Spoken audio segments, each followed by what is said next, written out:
Assalamualaikum. Metropolitan Foundation School, Class 7, Second Assignment, Unit 14. Energy Sound. Introduction. Assalamualaikum. Hope you all are fine and waiting for reopening of your school. We are also waiting for that time when we all are together and concentrating on our study. प्यारे बच्चों, मुझे उम्मीद है आप सब खैरियत से होंगे और बेचैनी से इंतज़ार कर रहे होंगे कि कब स्कूल खुलें और हम सब साथ बैठकर अपनी पढ़ाई पर तवज्जो दें. Students, I hope you understand your previous lecture, which is based on your Gen syllabus, unit number 14. In the first lecture and assignment, we discuss about sound. हमने अपने पहले लेक्चर में साउंड यानी कि आवाज़ के बारे में डिस्कस की कि आवाज़ क्या होती है. I told you what is sound. After explaining sound, I told you that sound associate with vibration. Sound के एक्सप्लेनेशन के बाद मैंने आपको अपने प्रीवियस लेक्चर में बताया था कि साउंड जो है एसोसिएट करती है वाइब्रेशन से, थरथराहट से. For its understanding we done some activities. After this we talk about sounds medium. हमने साउंड के एसोसिएशन के बाद बताया कि साउंड के मीडियम्स क्या हैं, मतलब वो किसके थ्रू ट्रैवल करती है. Sound require a medium to travel. क्योंकि साउंड को सफ़र करने के लिए, आगे बढ़ने के लिए और हम तक पहुंचने के लिए कुछ मीडियम्स हैं, उनमें से गुजर कर हम तक पहुंचना होता है. Here I again done some activities for its example. हमने कुछ एक्टिविटीज़ करी इसके एग्ज़ाम्पल पेश करने के लिए कि साउंड के कौन से मीडियम से आवाज़ हम तक तेज़ी से पहुंचती है और इसके मीडियम्स क्या हैं. I told you the sound travel through liquid and solid also. जाहिर बात है, जब हमने साउंड के मीडियम की बात करी तो आपको ये बताना ज़रूरी था कि साउंड मीडियम के में भी सफ़र करती है, मीडियम के थ्रू भी सफ़र करती है एंड लिक्विड के थ्रू भी वो हम तक पहुंचती है. Now today we read speed of sound in air. आज हम जिन टॉपिक्स पे बात करेंगे इनमें साउंड की स्पीड क्या होती है हवा में, इस पे डिस्कस करेंगे. After this our second point in which we discuss is measuring the speed of sound. दूसरा पॉइंट जो हम उठाएंगे अपनी साउंड के बारे में वो उसकी मेजरिंग होगी स्पीड की, कि किस मीडियम के थ्रू वो किस स्पीड तक हम तक पहुंचती है. Then I tell you What is noise? अब साउंड की जब हम बात करते हैं तो जाहिर बात है नॉइज़ को एक्सप्लेन किए बगैर और नॉइज़ पे बात किए बगैर हमारा चैप्टर अधूरा रह जाता है. नॉइज़ की साउंड की कुछ फॉर्म्स भी होती हैं. नॉइज़ ऐसी आवाज़ को कहते हैं जो शोर पैदा कर रही होती है, इरिटेशन होती है, वो साउंड की नॉइज़ कहलाती है. Now, let's start our today topics, speed of sound in air. अब हम बात करेंगे कि speed of sound in air क्या है. Even though sound travel faster through solid and liquid, as speed through air is also quite large.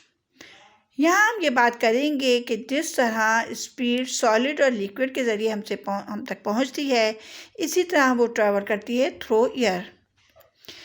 We now know that takes about 3 seconds to go over a 1 kilometer distance here. यहाँ हमें ये बात मालूम होगी कि sound जो air के ज़रिए हम तक पहुँचती है वो 3 सेकंड पर किलोमीटर की डिस्टेंस से हम तक पहुँचती है. Because of this high speed, it was quite difficult to measure the speed of sound in early days. उसकी बहुत ज़्यादा तेज़ रफ्तार की वजह से ये बहुत मुश्किल था पहले ज़माने में कि हम उसको मेजर कर सकें, उसकी एक पैमाइश कर सकें कि साउंड की स्पीड क्या है. The method use were a direct application of the formula. हमने कुछ फार्मूला अप्लाई किया जिसमें speed is equal to distance plus time.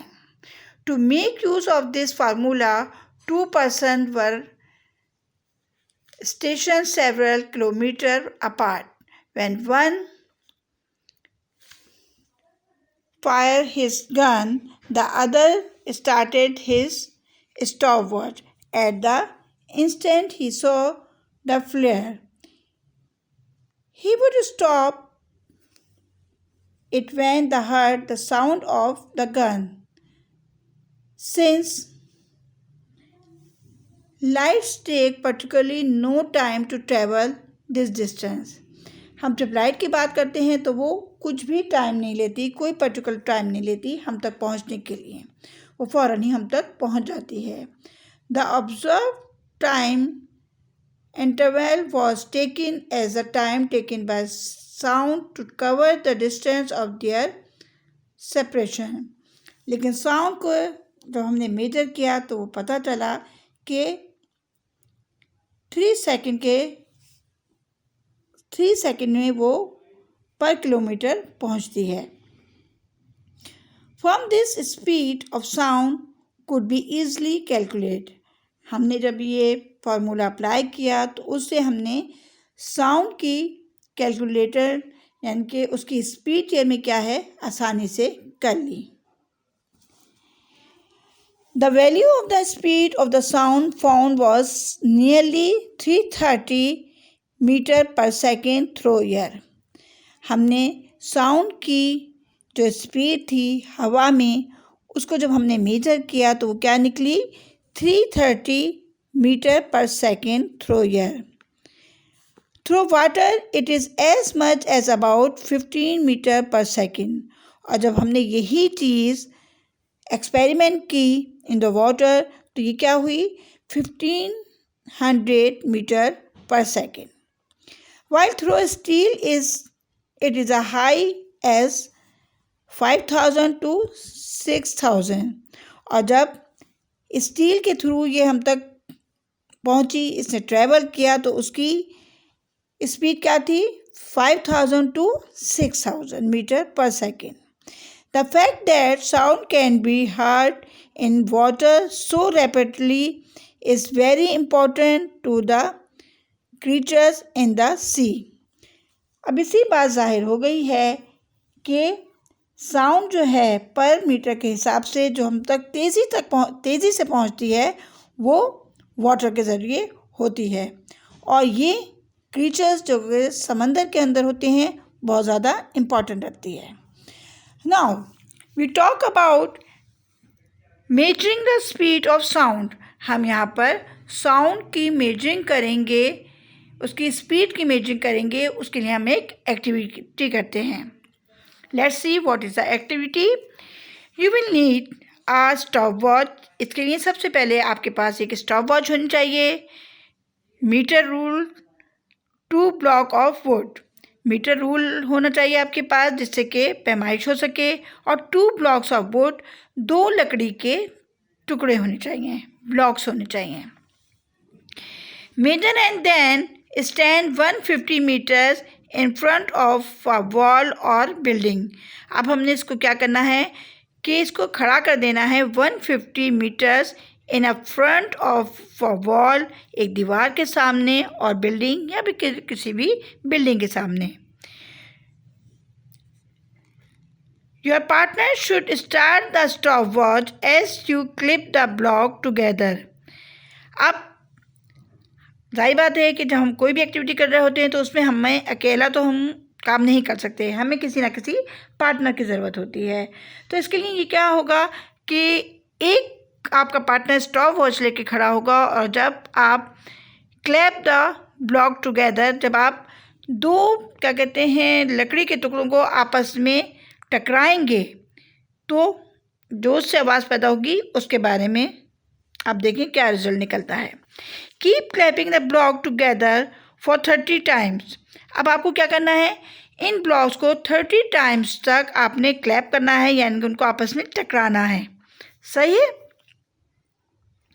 Making the clapping come at the same time as the echo. अब क्या होगा कि जब हमने लकड़ी के टुकड़ों को आपस में टकराया तो एको की वजह से वो सेम टाइम में आवाज़ पैदा हुई। As you complete number 30 your partner should stop the stop watch. जब आपका पार्टनर उस वक्त आपकी स्टॉप वॉच को स्टॉप कर देगा जब आप अपने 30 टाइम के लास्ट क्लैप पर होंगे। Okay, for example if the time recorded is 30 second. अब अगर टाइम जो होता है आपका वो 30 सेकेंड होता है, this is the time sound take to travel 30 loss of 300 metre to and from the wall. यानी कि जब हमने उन ब्लॉक्स को टकराया आपस में 30 टाइम्स तो वो हम तक 300 मीटर्स यानी कि क्रॉस कर हम तक पहुँची। So the time to travel 300 metre once would be 1 second. यानी कि 1 सेकेंड में जो वो काम होगा वो हम तक 300 मीटर की रफ्तार से हम तक पहुँचेगी। The speed of the sound will be 300 metre per second. इससे ये साबित हुआ कि the speed of the sound जो है वो 300 मीटर पर सेकेंड होता है। Accurate measurement give 340 metre per second in air. अगर बहुत हम करना चाहें, इसको बिल्कुल एक्यूरेट तौर पे बयान करना चाहें तो इसका ये होगा कि ये 340 metre per second in the year होगी। ओके, अंडरस्टैंड कि जिस तरह हमने ब्लॉक्स को आपस में टकराया और वो एक दूसरे से टकरा के, यानी कि तो एक अमल हो गया आपका 1 सेकेंड के अंदर, लेकिन इसके साउंड जो हम तक पहुँचेगी वो 300 मीटर पर सेकेंड होगी और इसको ज़्यादा एक्यूरेट करने के लिए हम 340 मीटर पर सेकेंड भी कर सकते हैं। इन अ थंडर स्टॉर्म, जब तूफान आता है, the lightning as light travel very very quickly to our eyes but the sound take longer to travel. अच्छा, अब जैसे कि तूफान आया तो इसकी जो लाइटनिंग होगी वो हम तक फ़ौरन पहुंच जाएगी, लेकिन इसकी गड़गड़ाहट और इसकी साउंड जो होगी वो हम तक लेट पहुंचेगी। Count the number of the seconds between the lightning flash and the first sound of thunder. अब आप इसकी मेजरमेंट करें कि साउंड की जो लाइट थी वो हम तक, फर्स्ट फ्लैश हम तक कब पहुंचा और इसकी फर्स्ट साउंड थी वो हम तक किस सेकंड में पहुंची। Then divide this by 3 to get the distance of the storm in kilometre. अब आप इसको पर किलोमीटर के हिसाब से डिवाइड कर दें। The value of the speed of sound was nearly 330 per metre per second. Okay, ये हम तक पहुँचे कितनी, 330 पर सेकेंड के हिसाब से इसकी साउंड जो थी हम तक पहुँची। Through water it is as much as about 1500 metre per second. और पानी के अंदर ये कब कितने उसमें पहुँचती है, 1500 पर सेकेंड तक। Why it is as high as 5000 to 6000 metre per second, the fact that sound can be heard in water so rapidly is very important to the creature in the sea. आपको ये बात पहले भी बताई जा चुकी है कि पानी के अंदर किसी भी साउंड का पहुंचना बहुत ज़्यादा क्विकली होता है और ये बात जो होती है समंदर में रहने वाले क्रीचर्स के लिए बहुत ज़्यादा इम्पॉर्टेंट होती है कि साउंड एकदम उनको हर्ट करती है। ओके, अब ये बात आप समझ गए होंगे कि लाइट की बनिस्बत साउंड जो है हम तक देर तक पहुंचती है और जो फ्लैश होगी, लाइट की जो चमक होगी, वो हम तक जल्दी पहुंच जाती है बनिस्बत साउंड के। आपको 2 टाइम्स अभी इस पैराग्राफ के अंदर मैंने बताया कि समंदर के क्रीचर्स के लिए, पानी के क्रीचर्स के लिए ये बात बहुत ज़्यादा इम्पॉर्टेंट है कि साउंड 500 to 6 किलोमीटर पर सेकंड के हिसाब से पहुंचती है। ये कितना क्विकली होता है इसका अंदाज़ा ज़ाहिर बात है हम या आप नहीं लगा सकते। वो क्रीचर्स जो समंदर के अंदर रहते हैं वही इससे बेचारे डील करते हैं और वही इसको सहते हैं। डियर स्टूडेंट, आप speed of sound in the air को अच्छी तरह पहचान गए होंगे कि ज़ाहिर बात है मीडियम्स इसके कई होते हैं साउंड के जिससे वो ट्रैवल करके हम तक पहुंचती है। हमने यहाँ पर बात करी कि किस स्पीड से एयर में ट्रैवल करती हुई साउंड हम तक पहुंचती है, तो इसका हमने आपको बताया कि 330 है और इसको हम अगर ज़्यादा एक्यूरेट कर लेते हैं तो 340 बन जाता है।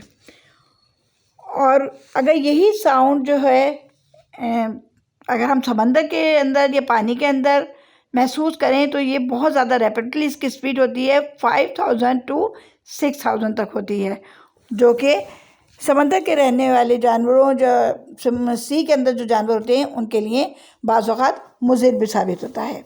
Now student, when we talking about sound, हम ज़ाहिर बात है नॉइज़ के बगैर, नॉइज़ के बारे में बात के बगैर नहीं रह सकते कि नॉइज़ है क्या। ज़ाहिर बात है कि जब हम बात करते हैं साउंड की तो नॉइज़ में भी इसमें शामिल होती है। But noise mean a shrill voice, shrill sound जो ना आपके कानों को नागवार गुजरे, जिसके सुनने से आपको बेजारी से महसूस हो। ओके, नाउ नॉइज़ की जब हम बात करते हैं तो इसमें जो चीज़ हमारे सामने आती है, musical instrument usually produce sound waves which can be represented as regular waves with repeating patterns. अब म्यूज़िकल साउंड जो होती है उसके जो पैटर्न होते हैं वो रिपीट करते हैं आपस में। Okay, music is pleasing to listen to. अब म्यूज़िक जो होती है ज़ाहिर बात है वो बहुत ज़्यादा हमें प्लीज़ करती है, हमें अच्छा मालूम हो रहा होता है। बट जो बहुत ज़्यादा श्रिल वॉइस होती है वो बेजारकुन होती है और इंसान उसको जो है सुनकर बहुत ज़्यादा इरिटेट फील करता है। ओके, इतना आपकी समझ में आया। अब हम बात करते हैं, but if the waves are irregular and without a pattern, लेकिन वो आवाज़, वो वेव्स जो होती हैं जो इरेगुलर हो, कभी हल्की आ रही हो, कभी ज़ोर से आ रही हो और विदाउट उनका कोई पैटर्न ना हो, तो वो बेजारकुन होती हैं और कानों को बहुत ज़्यादा बुरी महसूस हो रही होती हैं। If they are too loud, अगर बहुत ज़्यादा तेज़ होते हैं, we usually call them noise, तो ऐसी आवाज़ों को हम नॉइज़ कहते हैं। जैसे कि जब बच्चे क्लास में बहुत ज़्यादा शोर कर रहे होते हैं तो हम कहते हैं कि बच्चे नॉइज़ पॉल्यूशन कर रहे हैं। ओके, इसी तरह noise is the sound that is basically unpleasant, वो अनप्लेजेंट आवाज़ें होती हैं, साउंड होती है to our ear and causes as irritation, और इरिटेशन का बायस बनती हैं। And if the level of the noise is too high we call the noise pollution, और ऐसी आवाज़ें जिनका नॉइज़ बहुत ज़्यादा तेज़ होता है और लेवल से बहुत ज़्यादा हाई होती हैं उसे हम नॉइज़ पॉल्यूशन कहते हैं। Okay student, the loudness of the musical sound of noise are measure in decibels. Different sound have different dB rating, and in turn these have different effect on our ears, on our brain and personalities, and no building the chart opposite shows the dB retaining of various noise. इंसान ऐसी आवाज़ों से बेजार हो जाता है और उसको मेजर भी नहीं कर पाता कि ये किस तरह की और कैसी आवाज़ें हैं। If the sound are too loud then harm which can not be repaired, वो ऐसा नुकसान कर देती हैं ऐसी साउंड के जो नाकाबिले मरम्मत होता है या जिसकी कोई तलाफ़ी नहीं हो सकती। Can be done to the inner ear क्योंकि हमारे कान के अंदरूनी पर्दों को डैमेज कर देती हैं। One example is through listening to loud sound through headphone. और ऐसी आवाज़ें जो हम हेडफोन के जरिए सुनते हैं ये आपके लिए बहुत ज़्यादा नुकसानदेह हैं। This not only harm the ears but can become a habit बन जाती हैं with the person wanting more and more adjust the sound level down. और उसका भी साउंड लेवल जो होता है वो बहुत ज़्यादा लो हो जाता है। हम नॉइज़ पोल्यूशन की बात कर रहे हैं तो noise pollution and health hazard ये हमारी सेहत के लिए मुज़िर होता है। In the long term people who live near to airport report a loss in sleep. जो लोग एयरपोर्ट के करीब रहते हैं उन्होंने अपनी कम नींद के बारे में शिकायत की है। Loss of peace of mind ज़हनी सुकून उनका तबाह बर्बाद हो जाता है। एंड पुअर हेल्थ और सारी बातें जब ये सारी बातें होती हैं तो फिर उनकी सेहत मुतासिर होती है और ख़राब होने लगती है। The noise can cause deafness. बहुत ज़्यादा जो लाउड नॉइज़ होती है वो डेफनेस का भी बायस बनती है यानी कि बहरेपन का भी मूजब बनती है। And also rise the heart beat and cause stress. ऐसी आवाज़ें हार्ट बीट को तेज़ कर देती हैं और जहन पर बहुत ज़्यादा स्ट्रेस डालती हैं। Heavy lorries are also a problem and some of their low frequency noise can pass through brick walls causing building to vibrate and annoying the people. बहुत ज़्यादा जो आप देखते होंगे ट्रॉलीज वगैरह चल रही होती हैं वो नॉइज़ पोल्यूशन का बाइस होती हैं और हमारी सोचों को हमारे बाज़ औक़ात जहन को तबाह कर रही होती हैं। और ऐसे जो हाई वॉइस की लॉरीज होती हैं वो बिल्डिंग में वाइब्रेशन तक पैदा कर देती हैं। हमने यहाँ पर तस्वीर में देखा था कि जनाब आपका जो जेट है वो कितनी स्पीड से बढ़ रहा है एंड देन लाउड म्यूज़िक आपको किस हद तक डैमेज करता है। लॉरीज़ हैं, रोड ट्रेलर हैं, कार हैं, शाउटिंग है, ये सब चीज़ें the sound of noise the decibels. यहाँ आपको इसकी मेजरमेंट बताई गई है। As noise is the health hazard, जबकि नॉइज़ जो है आवाज़ जो है हेल्थ हज़ार्ड है यानी कि सेहत के लिए मुज़िर कुन है। It is our bounden duty as responsible citizen to do our best to reduce it. अब एक अच्छे सिटीज़न के तौर पे हमारी ज़िम्मेदारी होनी चाहिए कि हम इस तरह के नॉइज़ पोल्यूशन को कम करें।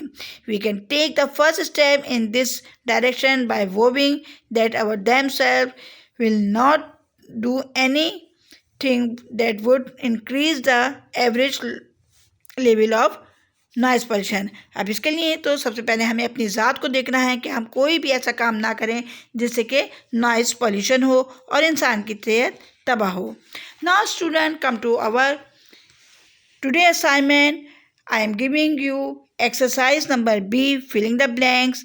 The speed of sound is air is dash metre. तो इसका आंसर होगा 330 पर मीटर। साउंड आपका सेकंड ब्लैंक जो है, sound produce from any source is a result of some vibration occurring, यानी कि कोई भी साउंड जो होती है वो वाइब्रेशन से शुरू होती है। A medium is needed for the sound to travel. आपके ब्लैंक में मीडियम आएगा साउंड टू ट्रेवल के लिए। Number 4, sound travel not only through gases but also through solid and liquid. Sound जो है वो सिर्फ हवा में यानी गैसेस, यहाँ यूज़ हवा के लिए किया गया है, गैसेस में ही ट्रेवल नहीं करती बल्कि ये सॉलिड और लिक्विड के तौर पे भी आगे सफ़र करती है। Sound does not travel in a vacuum. Sound travel नहीं करती वैक्यूम में।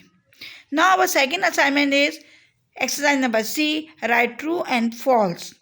आपको जो स्टेटमेंट, जो सेंटेंस ट्रू लग रहा है उसके आगे आपने फॉल्स लिखना है और जो स्टेटमेंट आपको ट्रू लग रहा है उसके आगे आपने टी का निशान बनाना है।